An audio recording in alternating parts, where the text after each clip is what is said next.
I mean, at the end of the day, it's really, and I'll use your term, which I think was totally appropriate. It's the AI that actually does If stuff. you give it access to your data and your computer, you should go into the assumption that you've lost control. It's powerful, but it's also scary.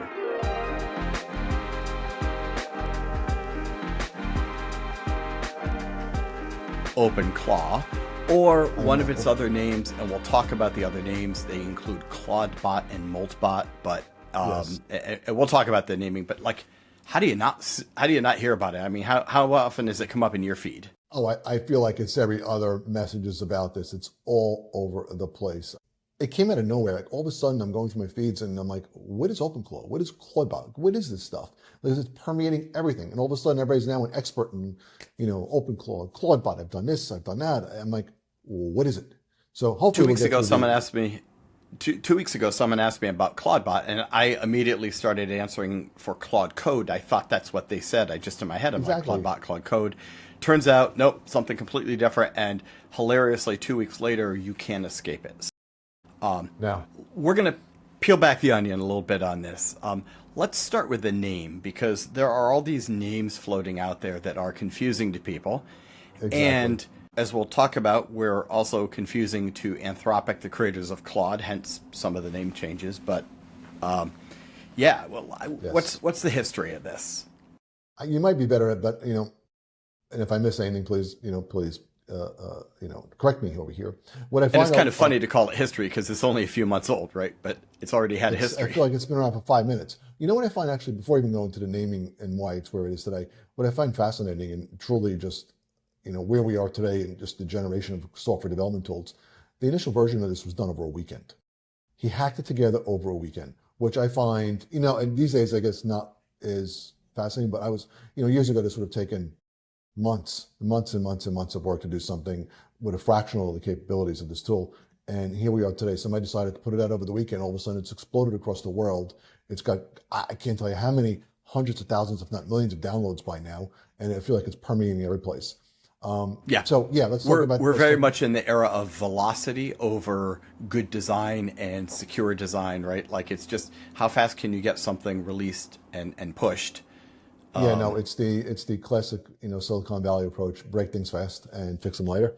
Which I think this is exactly what they're doing. They're going to break a lot of crap fast and put a lot of security people into conniptions over this because it's. Well, so we're gonna have a part of this where I think we should talk about like what could go wrong because there are some Lots. things that could go wrong. Yeah. Fairly significant things that can go wrong. But let's start with the naming conventions. How do we get to Yeah. OpenClaw from So ClaudeBot? it was literally less than 3 months ago, I think it was, that the first version was released. And despite the name ClaudeBot, it was not released by Anthropic, who are the creators No. of Claude. In fact, it was spelled differently. It was CLAWDBOT. And while they dropped an E in there, it was supposed to be a Claude bot, but it was clearly a play on words with ClaudeBot. And Anthropic, as you might not be surprised, once it started getting some traction, Anthropic found that and sent a letter and said, we're very concerned about copyright infringement or something to that effect. And so this is where one of a funny bit of lore, because the publisher said, okay, I will change it from a Claude bot to something else. And he was thinking about a lot of Claude creatures like lobsters. When they shed their skin and become something else, they molt. And so he called it MoltBot, which was awkward. But Yes. in MoltBot, that was where like the idea of a lobster as sort of a unofficial icon thing sort of started really getting fully set. And then a few days later, as of last week, MoltBot became OpenClaw. OpenClaw. Right. So not OpenClaw, OpenClaw. So Claw, right.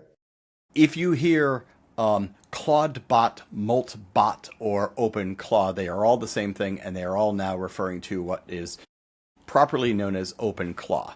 So that just makes it more confusing for people.